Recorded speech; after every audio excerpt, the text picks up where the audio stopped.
Hello everyone, क्या हाल चाल सभी के। आई होप सब बढ़िया होंगे। तो हम ह्यूमन रिप्रोडक्शन स्टार्ट कर चुके थे, जिसमें कि हमने अभी पिछले ही कुछ लेक्चर्स में ओवेरियन फॉलिकल्स का डेवलपमेंट पढ़ा था। ठीक है, तो अगर आप देखते हुए आ रहे हो तो आपको ये चीज़ें याद आ रही होंगी कुछ कुछ, कि हमने ओवेरियन फॉलिकल्स देखा था कैसे वो डेवलप कर रहे होते हैं। साथ ही साथ उसके जस्ट बाद वाले लेक्चर में हमने उसी से रिलेटेड कनेक्टेड टॉपिक हमने क्या किया था, मेंस्ट्रुअल साइकिल वाला टॉपिक हमने कवर किया था। ठीक है, तो कहने का मतलब ये है कि हम गैमिटोजेनेसिस में oogenesis के बारे में तो हमने पढ़ लिया था कि फीमेल का जो गैमिट होता है वो कैसे बन रहा होता है, इसकी बातें हमने कर ली थी। वैसे मैं एक बार अभी यहाँ पे रिलेट भी करा दूंगा, रिवाइज भी हो जाएगा। ठीक है, आज हमें देखना है स्पर्मेटोजेनेसिस, मतलब स्पर्म कैसे फॉर्मेशन होता है स्पर्म का, उसके बेस पे हमें एक एक करके सारी बातें जाननी है। ठीक है, तो स्टार्ट करते हैं। जैसे वहाँ पर भी मैंने बताया था कि ब्रेन में जो पिट्यूटरी ग्लैंड होती है, प्यूबर्टी के टाइम पे वहाँ से FSH और LH रिलीज होता है। हालांकि फीमेल्स में तो एम्ब्रियोनिक डेवलपमेंट में शुरुआत हो जाती है, लेकिन अगर मैं बात करूँ मेल्स के केस में, ठीक है, मेल्स के केस में अगर बात करूँ तो वहाँ पे जब प्यूबर्टी आती है, मतलब 15 से 16 साल की जब एज आती है, उस टाइम पे क्या होता है, आपके पिट्यूटरी ग्लैंड से हार्मोन रिलीज होता है एंड वो बाकी सारी एक्टिविटीज़ कराता है। कहने का मतलब ये है कि स्पर्मेटोजेनेसिस कराता है, आप रिप्रोडक्शन के कैपेबल हो रहे होते हो। तो ये चीज़ शायद मैंने बताई भी थी कि फीमेल्स में जो एज होती है, फीमेल्स में रिप्रोडक्शन की मतलब रिप्रोडक्टिव एज क्या होती है, प्यूबर्टी की एज जो मैं बोलूँ, ये लगभग 13 साल की उम्र पे आ जाती है। बट अगर मैं मेल्स की बात करूँ तो मेल्स के केस में ऐसा 15 या 16 साल के आसपास आती है। ठीक है, तभी तो सरकार ने शादी का भी टाइम अलग अलग रखा है। फीमेल्स में पहले रख दिया 18 साल और मेल्स में क्या रख दिया 21 साल, 3 साल का गैप, क्योंकि वो भी जानते थे कि इनकी मैच्योरिटी ऑलरेडी बाद में ही आई है फीमेल से। ठीक है, तो चलो हम क्या शुरू कर रहे हैं गैमेटोजेनेसिस में। एक टॉपिक होता है स्पर्मेटोजेनेसिस, दूसरा हम देखेंगे oogenesis। वैसे थोड़ा सा कहो तो ओवरव्यू ले लेते हैं, कोई दिक्कत नहीं है। एक आप देखते हो स्पर्मेटोजेनेसिस,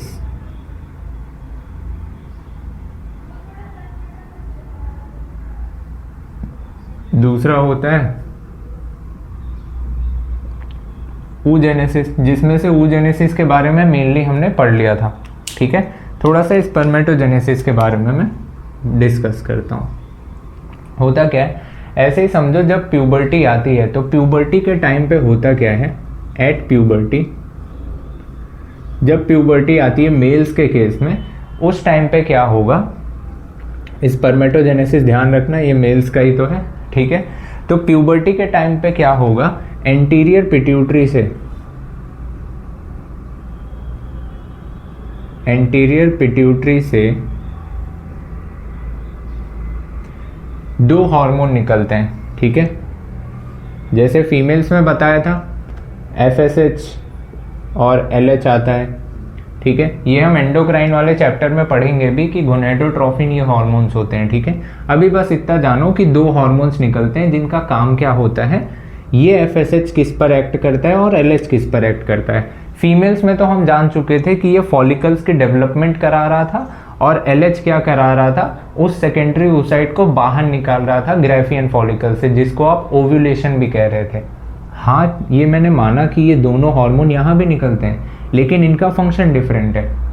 याद करो जब टेस्टिस में हमने स्ट्रक्चर पढ़ा था, वहाँ पे मैंने एक चीज़ बताई थी, सेमिनिफेरस टिब्यूल्स होती थी, उसमें भी सेल्स बताई थी। एक तो जर्म सेल्स थी, ठीक है, जिसको आप क्या बोल रहे थे, मेल की मदर सेल, मतलब स्पर्म की मदर सेल जो स्पर्म को बनाने वाली है। उसी के बगल में एक लंबी सी कॉलम वाली एक कॉलर लाइक सेल्स बताई थी, जिसको सर्टोली सेल्स या नर्स सेल का नाम दिया था। तो ये FSH उन्हीं पर एक्ट करता है, सर्टोली सेल्स पर, सर्टोली सेल्स पर। क्यों? क्योंकि स्पर्म फॉर्मेशन करवानी है तो सारी चीज़ें, अब सर्टोली सेल्स का फंक्शन भी बताया था कि ये न्यूट्रिशन नरिशमेंट प्रोवाइड करता है स्पर्म्स को, तो इन पर एक्ट करता है कौन, FSH। और LH किस पर एक्ट करता है, ये भी याद करो बताया था, LH एक्ट करता है इंटरस्टिशियल सेल्स पर, इंटरस्टिशियल सेल्स पर। वो जो इंटरस्टिशियल स्पेस थी, जैसे टेस्टिस में बताया था ना, ऐसे ये तो सेमिनिफेरस ट्यूब्यूल्स थी, इनके अंदर ऐसे ढेर सारी सेल्स थी, कुछ कॉलम लाइक ऐसे कुछ, और इनके बाहर साइड पर ऐसे कुछ इंटरस्टिशियल स्पेस थी। यही इंटरस्टिशियल सेल्स क्या करती थी, यही एंड्रोजेंस रिलीज करती थी, मतलब मेल्स में वो आपका जो हार्मोन्स होता है मेल्स में टेस्टोस्टेरोन, उसको स्टिमुलेट कर रही है, मतलब उसको बना रही है। कौन? LH उसको इंड्यूस कर रहा है। तो बस ये दो बातें याद रखनी है कि ये दोनों हार्मोन्स किस पर एक्ट करते हैं। ठीक है, अगर इतनी बात क्लियर है तो हम शुरू कर सकते हैं अभी कि स्पर्मेटोजेनेसिस कैसे हो रही होती है। चाहो तो लिख लो, फटाफट से बता देता हूँ। ठीक है, देखो कहानी थोड़ा सा शुरू करते हैं। ये तो ज़रा सा ओवरव्यू दे रहा था कि कैसे हम मूव करने वाले हैं। अब देखो दोनों को मैं रिलेट करके ही बताऊंगा ताकि oogenesis भी रिवाइज हो जाए साथ ही साथ में। ठीक है, देखो यही दो प्रोसेस हम देख रहे थे, एक तो स्पर्मेटोजेनेसिस, दूसरा क्या देख रहे थे? oogenesis। तो इसको जस्ट हम ऐसे ही यहाँ पर डिवाइड कर ले रहे हैं गैमेटोजेनेसिस में। ठीक है, एक आप क्या देखते हो? स्पर्मेटोजेनेसिस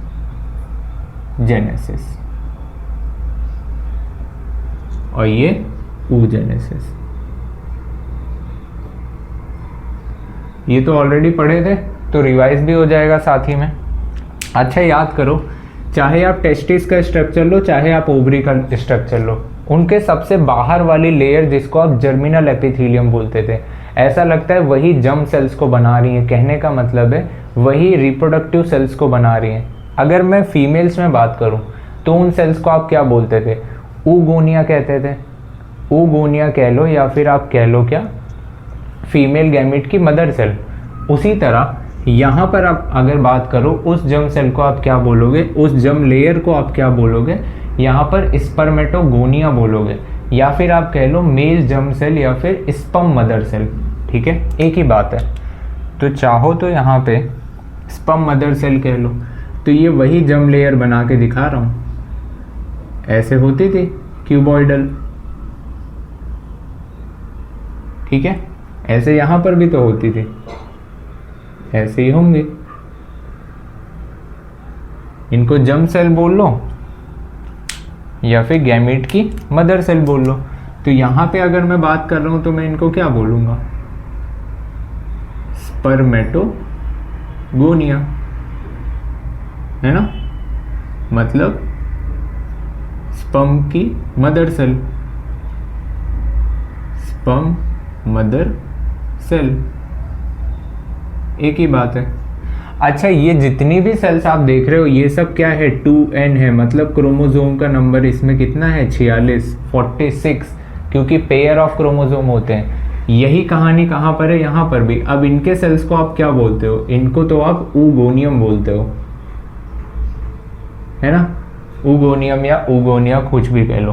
ठीक है, oogonia एक को बोल रहे हैं, ढेर सारी सेल्स को oogonia, तो oogonia किसी एक सेल्स को कह रहा हूँ। ठीक, अब यहाँ पे क्या होता है याद करो, बताया था जैसे यहाँ पे पहले मल्टीप्लाई होते हैं ये, मतलब ढेर सारे सेल्स बनाना शुरू करते हैं, खूब ढेर सारे।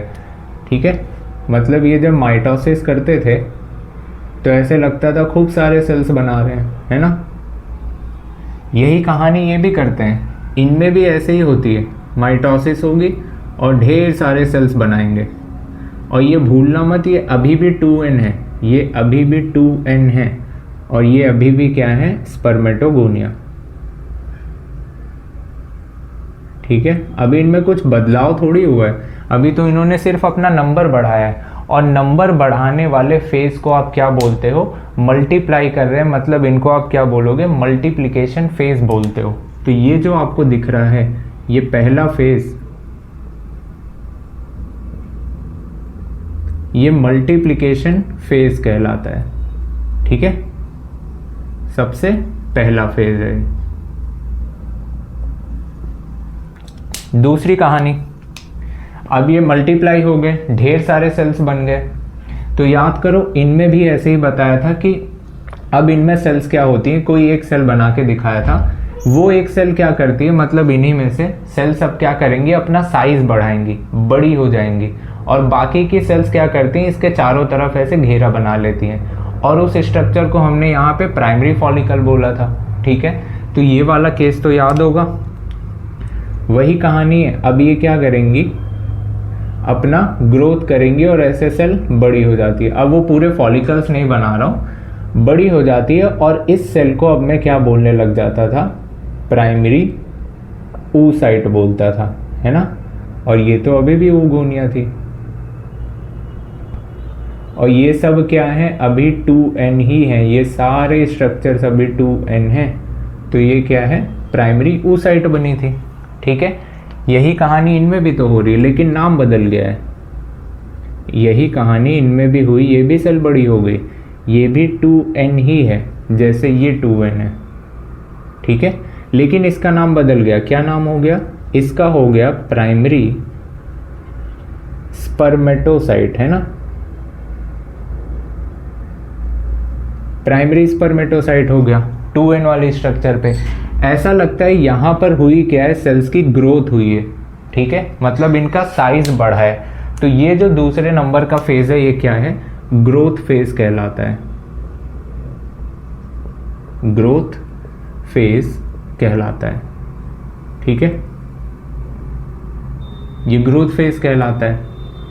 अगली बात, अब इनमें क्या होगा, मियोसिस यहाँ भी होगा, यहाँ भी होगा। ठीक है, लेकिन हाँ, यहाँ कहानी तो चलती चली जाएगी, लेकिन याद करो, इनमें यही प्राइमरी oocyte जब बनता है और उसके बाद जब सबसे पहला मियोसिस स्टार्ट होता है, तो प्रोफेज फर्स्ट में ही मैंने बताया था यहाँ पर रुकावट हो जाती है। क्यों, क्योंकि ये सारी कहानी अभी एम्ब्रियोनिक डेवलपमेंट के टाइम पर चल रही है, लेकिन मेल्स के केस में ये प्यूबर्टी के टाइम पे हुआ था अभी। ठीक है, तो यहाँ पे तो स्टॉपेज एक बार आ जाएगी मियोसिस फर्स्ट के टाइम पर ही, कंप्लीट नहीं होगा मियोसिस फर्स्ट, उसके बाद जब प्यूबर्टी आती है तब कंटिन्यू होता है। लेकिन यहाँ पे प्यूबर्टी पे ही सारा प्रोसेस लगातार हो रहा है। ठीक है, तो इनमें ऐसा लगता है कि रुकावट आती रहती है, बीच बीच में रुक जाता है, इसीलिए इस प्रोसेस को हम कहते हैं डिसकंटिन्यूअस प्रोसेस। और ये कौन सा प्रोसेस है, लगातार चल रहा होता है, तो इसको हम क्या बोलते हैं, कंटिन्यूअस प्रोसेस बोलते हैं। देखो, चलो थोड़ा सा इसको और आगे बना देता हूँ। अब इनमें क्या होगा, इन्हीं सेल्स में मियोसिस होगा, मियोसिस होगा। मियोसिस याद करो, मियोसिस होता है एक सेल से 4 सेल में बदल जाती है। मियोसिस अगर पढ़ा होगा, मैंने बताया भी था कैसे होता है। मियोसिस 1 से 4 सेल में बदलती है। सबसे पहले मियोसिस फर्स्ट होता है, फिर मियोसिस सेकंड होता है, मतलब 1 से 2 सेल बनती है, फिर 4 सेल। मियोसिस में खास बात ये होती है कि यहाँ पर क्रोमोजोम का नंबर अगर 2n है तो ये घटकर n हो जाता है। मतलब अगर क्रोमोजोम ऐसे पेयर में थे तो अब ये घटकर एक एक सेल में ऐसे एक एक चले जाएंगे। ठीक है, मतलब ये पेयर हाफ हो जाते हैं। तो ये क्या था, रिडक्शनल डिवीजन था। ठीक है, तो हम ये बात जानते थे, मियोसिस फर्स्ट में तो आधे हो जाते थे, लेकिन सेकंड मियोसिस में सेम ही रहते थे, क्योंकि अब आधे का आधा थोड़ी कर दोगे, सेल ही मर जाएगी। तो मियोसिस फर्स्ट की बात करूं तो मियोसिस फर्स्ट में ये सेल ऐसे 2 टुकड़ों में बट गई, और दोनों में ऐसे n है, हेप्लॉइड स्ट्रक्चर है। तो ये दूसरे नंबर पर बना, तो इसको हम क्या बोलने लगे, सेकेंडरी स्पर्मेटोसाइट, है ना, सेकेंडरी स्पर्मेटोसाइट। यहाँ पर अगर मैं कहानी स्टार्ट करूँ तो ये मन में ध्यान रखते रहना कि इनकी मियोसिस रुकावट में खेद होती है ना। अब देखो, इनकी मैंने कराई क्या, मियोसिस फर्स्ट। मियोसिस फर्स्ट के प्रोफेज फर्स्ट में ही रुकावट आती है, फिर प्यूबर्टी आती है तो कंटिन्यू होता है। ये दिमाग में रखना, अभी आगे हम कनेक्ट करेंगे। ये जब मियोसिस 1 करती है, इसमें भी 2 सेल बनते हैं, बट यहाँ गड़बड़ क्या होती है, एक तो ये हेप्लॉइड बना, दूसरा जो हेप्लॉइड सेल्स बनता है ये डीजेनरेट हो जाता है। इसको हम बोलते हैं फर्स्ट पोलर बॉडी। ठीक है, फर्स्ट पोलर बॉडी, ये डीजेनरेट हो जाता है। और ये जो बना, इसको आप क्या बोलते हो, सेकेंडरी oocyte। याद है एनसीईआरटी इसी सेकेंडरी oocyte के निकलने को ओव्यूलेशन कहती थी, मतलब इसको ओवम मान लेती थी। ठीक है। लेकिन मैंने क्या बताया, अभी ये आलू पूरी तरह से छिलके में कवर्ड है। जब स्पर्म की एंट्री होगी और वो छिलका हटाएगा तब क्या बनता है, ओवम बनता है। मतलब जब अभी मियोसिस सेकंड तक पहुंचेगा, मतलब जब आगे प्रोसेस होगा, स्पर्म आएगा, छिलका हटाएगा, तब मियोसिस सेकंड कंप्लीट होती थी इनमें केस यही थोड़ा सा गड़बड़ सा होता है, तो इनमें ये बात हमें ध्यान रखनी होती है। तो ये याद रहेगा, सेकेंडरी oocyte बना। अब देखो यहाँ पर भी सेकेंडरी स्पर्मेटोसाइट था। अब हम ये चीज़ जानते हैं, दोबारा से मियोसिस होगी, जिसको आप क्या बोलते हो, हर एक सेल में हो रही है ना, मियोसिस सेकंड होगी, मियोसिस सेकंड। और मियोसिस सेकंड हम जानते हैं इक्वल डिवीजन होता है, तो इसमें जो भी 1 से 2 सेल बनी वो सब की सब हैप्लॉइड वाली बन गई। अब इन सेल्स को आप क्या बोलते हो, स्पर्मेटिड्स बोलते हो, स्पर्मेटिड्स बोलते हो, ठीक है। यहाँ पर भी मियोसिस सेकंड होगी, दोबारा गड़बड़ होगी। मतलब यहाँ जब मियोसिस सेकंड हुई, एक हैप्लॉइड तो बना, दूसरा पोलर बॉडी भी बन गया मियोसिस सेकंड में, तो यहाँ दूसरा सेकंड पोलर बॉडी बन गया। तो इसको क्या बोलते हो, अब इस स्ट्रक्चर को आप ओवम कह लो या इसी को ऊटिड भी बोलते हैं, ठीक है। बहुत ज़्यादा डिफरेंस नहीं होता, बस इतना जानो दोनों एक ही तरह का स्ट्रक्चर होता है, ऊटिड या ओवम बन गया। लेकिन हाँ, इनका ये जो ओवम बना, मैंने क्या बताया, 2 बार रुकावट होती है। सबसे पहली रुकावट कहाँ पर हुई थी, याद है, मियोसिस फर्स्ट के प्रोफेज फर्स्ट में ही रुकावट हो गई थी। दूसरी बार ये यहाँ तक पहुँचा तो मियोसिस 1 इसकी कंप्लीट तो हुई, सेकेंडरी oocyte तक निकल तो गया था ओवम, लेकिन फिर रुकावट हो जाती है, मियोसिस सेकंड कंप्लीट नहीं हो पाती है। तो मियोसिस सेकंड कंप्लीट कब होगी, जब यहाँ पे स्पर्म आएगा तब मियोसिस सेकंड कंप्लीट होगी, तब उसका छिलका हट चुका होगा, ओवम कहलाएगा। तो इनमें 2 बार रुकावट होती है, याद रहेगा। ये स्टॉप लेता है 2 बार, है ना, 2 बार स्टॉप लेता है। इसके ऊपर का जो टाइम था क्या था, एम्ब्रियोनिक डेवलपमेंट का टाइम था। इस टाइम पर क्या था, ये प्यूबर्टी के टाइम का था, ठीक है। ये टाइम क्या है, जब स्पर्म की एंट्री हो गई लेकिन फर्टिलाइजेशन नहीं हुआ है। अभी स्पर्म ने सिर्फ एंट्री करी है और इसके पास ज़रा सा आया है और इसकी दीवार को इन्होंने, स्पर्म ने क्या किया, रिएक्शन से दीवार को हटाया है। उस टाइम पे ही क्या बनता है, ओवम। उसके बाद फर्टिलाइजेशन होता है, ये हम पढ़ेंगे प्रोसेस।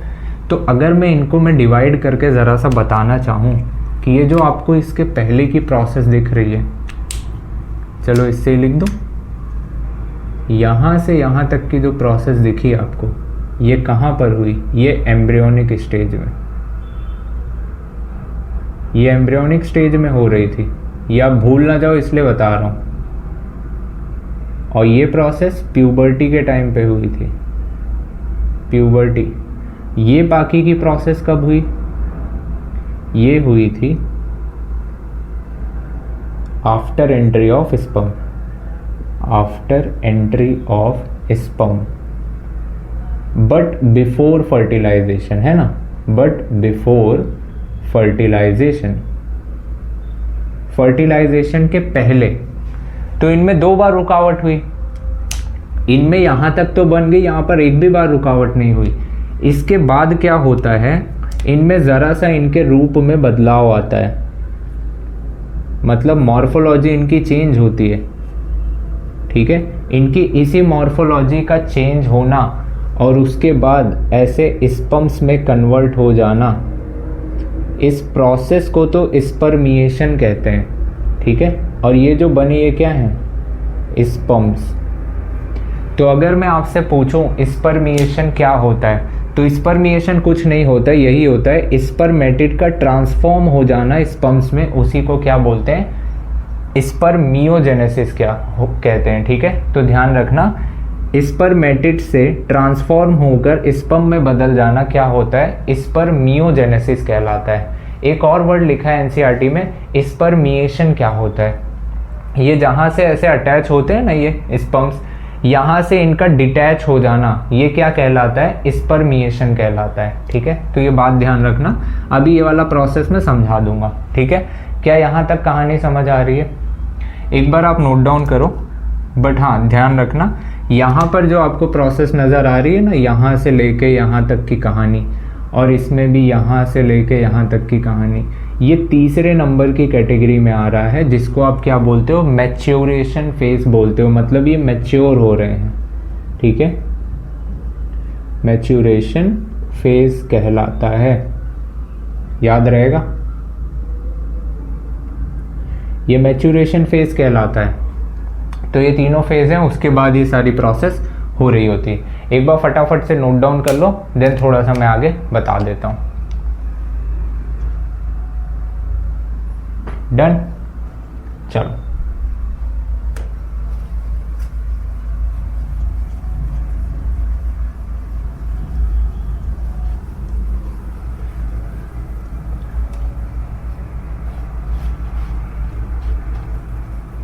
अच्छा, ज़रा सा ध्यान देना, यहाँ पर एक चीज़ बता रहा हूँ, वही फीमेल्स में जो 2 बार रुकावट आई वो वाली ही बात कर रहा हूँ।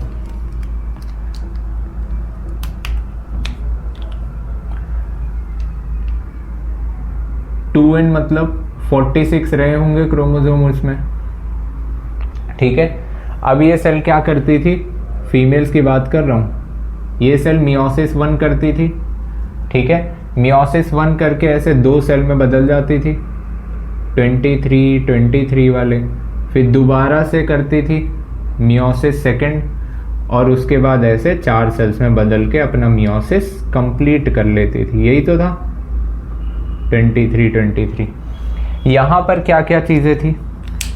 अब हमें ये चीज़ मालूम है कि ये कहानी क्या है, ये प्रोफेज फर्स्ट है, अरे मियोसिस फर्स्ट है ना, ये क्या है? मियोसिस फर्स्ट है, और ये क्या है? Meiosis second. अब मैं इसमें भी और दोनों में बनाऊं, इससे बेटर है एक ही जगह बनाऊं। तो देखो यहाँ पे प्रोफेस मेटाफेस इन सब में डिफरेंस समझ आ जाए, तो इसलिए हम क्या लिखते थे? 1 लगा देते थे। Prophase first, metaphase first, anaphase first और टीलोफेस फर्स्ट। उसी तरह यहाँ पे prophase second, metaphase second, anaphase second और टीलोफेस सेकंड। यहाँ पर मैं मियोसिस नहीं समझा रहा हूँ, यहाँ पे एक चीज़ बता रहा हूँ जो अभी अभी आपने देखी। क्या याद है सबसे पहली रुकावट कहाँ पर आई? इसी प्रोफेज के ख़त्म होने के जस्ट पहले आई थी, जो कि एम्ब्रियोनिक डेवलपमेंट था। दूसरी रुकावट कहाँ आई थी? मेटाफेज के टाइम पर आई थी, ठीक है। और ये कहानी मैंने क्या बताई थी? ये प्यूबर्टी के टाइम पे चली थी, और ये बाकी प्रोसेस वही जो अभी बात करी थी, after entry of sperm, but before fertilization, है ना। बट फर्टिलाइजेशन के पहले, और ये वाली कहानी इसके पहले की जितनी थी, ये तो एम्ब्रियोनिक स्टेज था, एम्ब्रियोनिक स्टेज था, है ना। ये तो अभी अभी याद होगा, जस्ट अभी बात की थी हमने, ठीक है। तो ये ध्यान ही होगा आपको। इसके आगे थोड़ा सा लेकर चलता हूँ कहानी, ये फटाफट से चाहो तो नोट कर लो एक बार। चलें आगे, आ जाओ।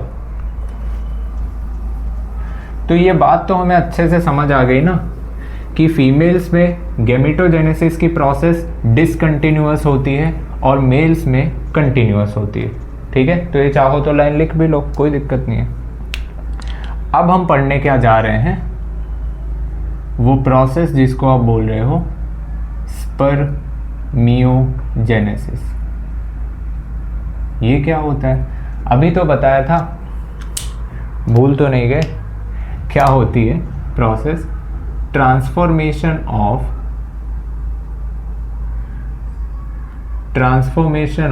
spermatids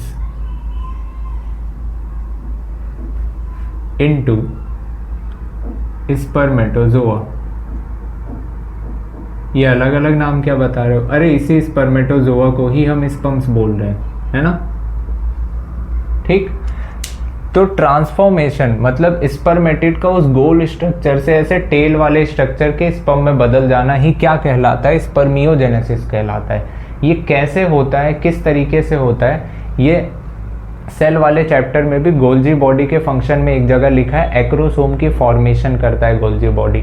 तो ये सब भी कुछ रिलेटेड है, इसलिए यहाँ पे कनेक्ट कर रहा हूँ, ध्यान से देखना। यहाँ पे कुछ बदलाव होते हैं। कैसे चेंजेस होते हैं?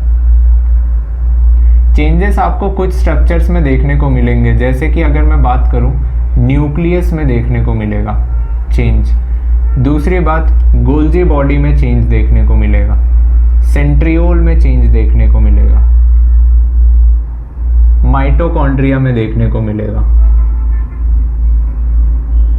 एंड लास्ट टू लास्ट हम साइटोप्लाज्म का चेंज देखेंगे। अभी कुछ क्लियर नहीं हो रहा होगा कि क्या बातें चल रही हैं, थोड़ा सा स्ट्रक्चर बना के समझते हैं। देखो स्पर्मेटिड्स कैसे थे? ऐसे गोल स्ट्रक्चर थे, गोल स्ट्रक्चर थे मतलब सेल ही तो थे नॉर्मल, और सेल में हमें पता है ऐसे न्यूक्लियस रखा होता है कवर्ड होके प्रॉपर, ठीक है। और न्यूक्लियस के पास जब आप पढ़ोगे, जब आप सेल वाला चैप्टर पढ़ोगे तो ये बात वहाँ लिखी भी रहती है कि गोल्जी बॉडी न्यूक्लियस के करीब होता है, और वही न्यूक्लियस के करीब ऐसे टी जैसा स्ट्रक्चर होता है जिसको आप सेंट्रियोल भी बोलते हो, ठीक है। और इसमें ऐसे माइटोकॉन्ड्रिया वगैरह भी पड़े होंगे, और साइटोप्लाज्म ऐसे होगा, कुछ इस तरीके का स्पर्मेटिड होगा। मैंने क्या बताया, एक एक करके चेंजेस देखते हैं। सबसे पहले मैं न्यूक्लियस को चेंज कर रहा हूँ। देखो नॉर्मल सी बात है, कहानी थोड़ी सी ऐसे ही समझना कि अब इनको स्पर्म्स में बदलना था, मतलब बाहर की दुनिया की शेयर करनी थी, ठीक है।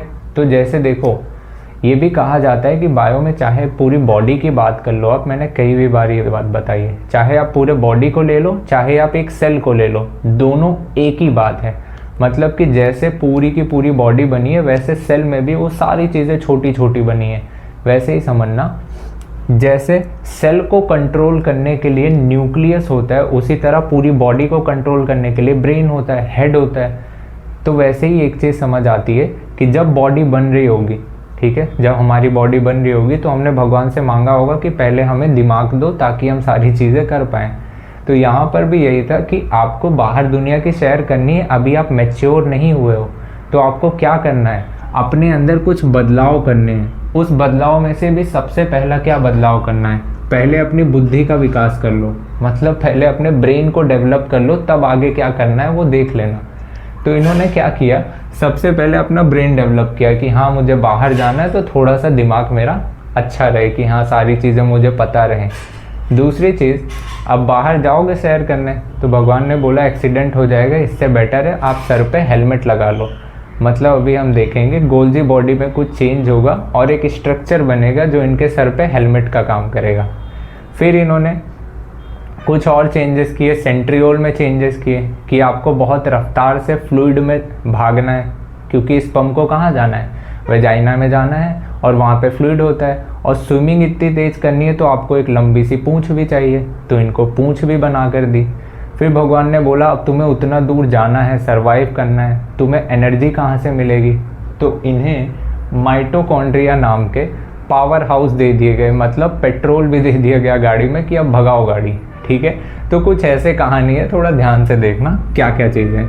मैं यहाँ पे सबसे पहले क्या चेंज कर रहा हूँ, न्यूक्लियस, ठीक है। मैं सिर्फ नाम लिख रहा हूँ, समझ जाना कि न्यूक्लियस बदल रहा है। अब देखो सारे स्ट्रक्चर बनाओ ना बनाओ समझ जाना। अब न्यूक्लियस बदल के कुछ ऐसे होने लगता, थोड़ा सा इलोंगेटेड होता है। बाकी स्ट्रक्चर में अभी चेंज नहीं हुआ है, गोल्जी बॉडी और ये सारी चीज़ें अभी भी वैसी हैं, ठीक है। माइटोकॉन्ड्रिया सब कुछ अभी है ऐसे ही। दूसरा चेंज होता है किसमें, गोल्जी बॉडी में। गोल्जी बॉडी कैसे चेंज होती है, गोल्जी बॉडी ऐसे सिस्टर्ने लाइक स्ट्रक्चर्स होती हैं, फ्लैट एंड, ये आपस में क्या करती हैं, ऐसे आपस में जॉइंट होने के बाद एक स्ट्रक्चर बनाती हैं, एक मोटा सा थैला बना लेती हैं, कुछ ऐसे सब आपस में फ्यूज करके, और यही एक हेलमेट की तरह काम करता है, इनके सर पर आकर लग जाता है कुछ इस तरीके से। न्यूक्लियस तो लंबा था ही, ठीक है। अब इनको ऐसे लगता है प्रोटेक्शन देने के लिए ऐसे इनके सर पे एक ऐसे ये मोटा सा स्ट्रक्चर मैंने रख दिया, तो गोल्जी बॉडी में कन्वर्जन हो गया। सेंट्रियोल था और ये सब भी थी। अभी तीसरा कन्वर्जन क्या किया भगवान ने कि इन्होंने सेंट्रियोल को बदल दिया। सेंट्रियोल को मतलब इसके नीचे का जो स्ट्रक्चर है इसको पकड़ के खींच दिया, मतलब लंबी सी तार बन गई। तो ऐसा लगता है इनमें पूंछ बन गई। कैसे बनी? कुछ ऐसे देखो, ये तो न्यूक्लियस रहा होगा, ये स्ट्रक्चर रहा होगा, और इन्होंने ऐसे हेलमेट भी लगा रखा है। तैयारी पूरी कर रहे हैं ये भाई साहब, ठीक है। अब बाकी ये सब माइटोकॉन्ड्रिया, अभी माइटोकॉन्ड्रिया की अरेंजमेंट नहीं हुई है, ठीक है। और ये बात हमें पता है, माइटोकॉन्ड्रिया एक सेमी ऑटोनोमस ऑर्गेनेल है, मतलब ये अपना डिवीजन भी कर सकता है जैसे कि बैक्टीरिया करता है, ठीक है। इसका डिवीजन कराएंगे, ढेर सारे माइटोकॉन्ड्रिया बनाएंगे क्योंकि इनको एनर्जी चाहिए। तो आओ भाई माइटोकॉन्ड्रिया को बदल दें, माइटोकॉन्ड्रिया में बदलाव करें, मतलब ढेर सारे ला दें। तो अब इस स्ट्रक्चर में हुआ क्या, ये तो कुशन लाइक स्ट्रक्चर था ही, ये तो न्यूक्लियस था ही, और न्यूक्लियस कवर्ड भी था, इनकी लंबी सी पूंछ भी थी। अब माइटोकॉन्ड्रिया को भगवान ने क्या किया, इन्हीं पूंछ के ऊपर ऐसे माइटोकॉन्ड्रिया को स्पाइरल फॉर्म में ऐसे अरेंज कर दिया। स्पाइरल फॉर्म में मतलब जैसे लड़कियां ऐसे चोटी बांधती हैं ना, ऐसे स्पाइरली अरेंज करके इधर इधर ऐसे स्पाइरली, तो ऐसे गोल गोल ऐसा लगता है। स्पाइरली अरेंज करके क्या कर दिया, इनको अरेंज कर दिया ताकि ये एनर्जी प्रोवाइड करें ऐसे टेल में और ये भाग सकें। बाकी साइटोप्लाज्म था। अब बारी आई कि साइटोप्लाज्म भी तो चिपकाओ, हम देखने में अच्छे नहीं लग रहे हैं, ठीक है। मतलब हमें ऐसे कुछ कोनिकल शेप भी तो दो, फ्लूइड में आसानी से मूव कर सकें। तो इनके साइटोप्लाज्म में चेंज हुआ। अब जब इनके साइटोप्लाज्म में चेंज हुआ तो अब ये साक्षात ऐसे स्पर्म जैसे नजर आने लगे। देखो, ये तो इनका न्यूक्लियस था, ये तो इनका न्यूक्लियस था, और ये इनकी ऐसे लंबी सी टेल थी। और यहीं पर मैंने क्या बताया, ऐसे लगता है ऐसे माइटोकॉन्ड्रिया यहाँ पर किनारे किनारे लगा दिया गया हो, ठीक है। ऐसे होंगे काफ़ी सारे, तो मैंने थोड़े बहुत बना दिए, ठीक है। और अब इनका स्ट्रक्चर ऐसे लगता है कि कुछ इस तरीके से बनता नजर आने लगा। और ऐसे, और यहाँ पर साइटोप्लाज्म तो रहा ही होगा, ठीक। इसको अरेंजमेंट के लिए जस्ट मैं ऐसे रेड कलर से इंडिकेट कर दे रहा हूँ कि समझ में आए कि ऐसे स्पाइरली अरेंज थे माइटोकॉन्ड्रिया, ठीक है। स्पाइरली अरेंज थे। अब देखो, ये जो बना ये साक्षात स्पर्म बना। ये रेड से कंफ्यूज तो नहीं होगे कि अलग से कौन सा स्ट्रक्चर है, ये जस्ट माइटोकॉन्ड्रिया के लिए बना दिया कि कैसे स्पाइरली ये अरेंज होते हैं। अब क्लियर रहेगा, ऐसे रहते हैं ये, ऐसे ये स्पाइरली अरेंज रहते हैं, ठीक है। यहाँ पे ऐसे समझ लो रहेंगे। अब देखो, अब स्पर्म के अलग अलग रीजन बन गए। ये जो बना इसको मैंने क्या बोला, हेड रीजन बोला। और ये जो ऐसे जहाँ पे ऐसे छोटा सा गड्ढा बन गया इसको मैंने क्या बोला, स्पर्म का नेक रीजन बोला। और ये जो बीच में स्ट्रक्चर बना इतना बड़ा सा जहाँ माइटोकॉन्ड्रिया प्रेजेंट है, इसको मैंने क्या बोला, मिडल पीस कहा। मिडल पीस, जहाँ पर क्या रखें, माइटोकॉन्ड्रिया रखें, ठीक है, माइटोकॉन्ड्रिया है, ठीक है, जो स्पर्म को स्विमिंग के लिए मदद करेंगे। और ये लास्ट में जो इतनी बड़ी सी पूंछ दिखाई इसको क्या बोल रहे हैं, टेल बोलते हैं। क्लियर है?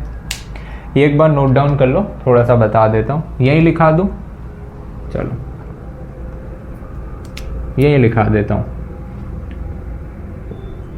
एक बात लिखिए कि ह्यूमंस में ड्यूरिंग कॉइटस मेल जब कॉपुलेशन करता है, मतलब फीमेल से जब आपस में ये कॉपुलेशन करते हैं, रिप्रोडक्शन करते हैं, तो जब मेल कोइटस करता है तो सबसे पहली बार जब ये इजैकुलेशन करता है, पर इजैकुलेशन देखा गया है लगभग 200 से 300 मिलियन स्पर्म्स रिलीज होते हैं, ठीक है। तो अगर मैं बात करूं पर इजैकुलेशन की, पर इजैकुलेशन ये 200 से 300 मिलियन स्पर्म्स रिलीज करते हैं। अब इसमें भी एनसीईआरटी ने बड़ी गजब की लाइन लिखी है कि इतने जो स्पर्म रिलीज होते हैं ना, इनमें से 60% स्पर्म ऐसे होते हैं जिनकी शक्ल सूरत सही होती है, मतलब शेप एंड साइज सही होता है, और जिसका शेप एंड साइज सही है वही फर्टिलिटी के काबिल होते हैं, मतलब वही फर्टिलाइज करने की क्षमता रखते हैं। बाकी स्पर्म्स का कोई वजूद नहीं रह जाता है। तो इतने में से मोस्टली 60% ही ऐसे बच पाते हैं जिनमें नॉर्मल शेप एंड साइज होता है, और उन 60% स्पर्म में, मतलब ऐसा कहने की बात है, समझो 100 स्पर्म्स बने, अब उन 100 में से 60 ही ऐसे हैं जिनमें नॉर्मल शेप एंड साइज है, जो नॉर्मली वो फर्टिलाइज करने की क्षमता रखते हैं। अब उन 60 में से भी मैंने कहा कि उन 60 में से भी 40% ऐसे हैं, मतलब उन 60 में से भी 20-25 ही ऐसे बच गए हैं जिनमें बहुत तेज़ी से मूव करने की क्षमता है, मतलब विग्रस मोटिलिटी है। तो वो ही जाकर क्या करेंगे, वहाँ तक ओवरी तक पहुँचकर क्या करेंगे, फर्टिलाइज करेंगे। कहाँ पर, एम्पुला वाले स्ट्रक्चर में, ओविडक्ट के। तो वहाँ तक जाने के लिए विग्रस मूवमेंट होना चाहिए। आपकी शेप एंड साइज बराबर है, अच्छी बात है, लेकिन क्या आप विग्रसली मूव कर सकते हो, बहुत तेज़ी से वहाँ तक पहुँच सकते हो? तो ऐसे 40% ही बच पाते हैं उन 60 में से, है ना। मतलब कि कहो तो लिख कर देख लेते हैं। जैसे कहा गया है कि 60% of them have normal shape and size. और ये ज़रूरी होता है किस चीज़ के लिए, फर्टिलिटी के लिए, ठीक है। ऐसे ब्रैकेट में लिख दूं कि ध्यान रहे, फॉर फर्टिलिटी, मतलब जो फर्टिलाइज कर सकें, ठीक है। कुछ ऐसे ही होते हैं 60% तक। अब मैं कह रहा हूं कि इन 60% में से भी, मतलब इन 60% में से भी 40% ऑफ, कौन से 40%, इन्हीं में के 40% और, इन्हीं में से 40% को और छांट लो। अब 40% ऑफ नॉर्मल स्पर्म्स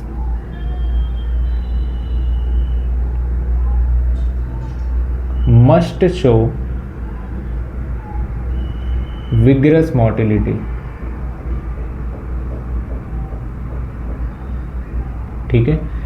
इनमें से भी, मतलब जो आपने 100 स्पर्म निकले, उन 100 में से भी आपने जो 60 को देखा उनकी शक्ल सूरत सही थी, लेकिन किसमें दौड़ने की सबसे ज़्यादा क्षमता थी, उसमें भी आपने क्या सिलेक्शन कर लिया कि वो जो 60 थे, उन 60 में से भी आपने 25-30 का ही सिलेक्शन लिया कि भाई ये बहुत तेज़ी से मूव करके आगे जा सकते हैं, बाकियों की ज़रूरत नहीं है।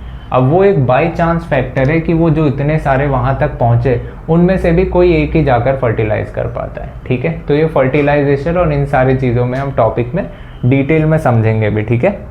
तो यहाँ तक ही हम रखते हैं इसको, एंड इसके आगे वाले लेक्चर में हम फर्टिलाइजेशन एंड एम्ब्रियो डेवलपमेंट, ये सारे प्रोसेस एक एक करके हम समझते जाएंगे। तो यहाँ तक आप आसानी से एक बार रिवाइज कर लो, नोट्स अच्छे से देख लेना, उसके बाद आप एनसीईआरटी रीड करना, सारी चीज़ें समझ आ जाएंगी, ठीक है। मिलते हैं नेक्स्ट लेक्चर में, रिवाइज करके आना। Thank you so much.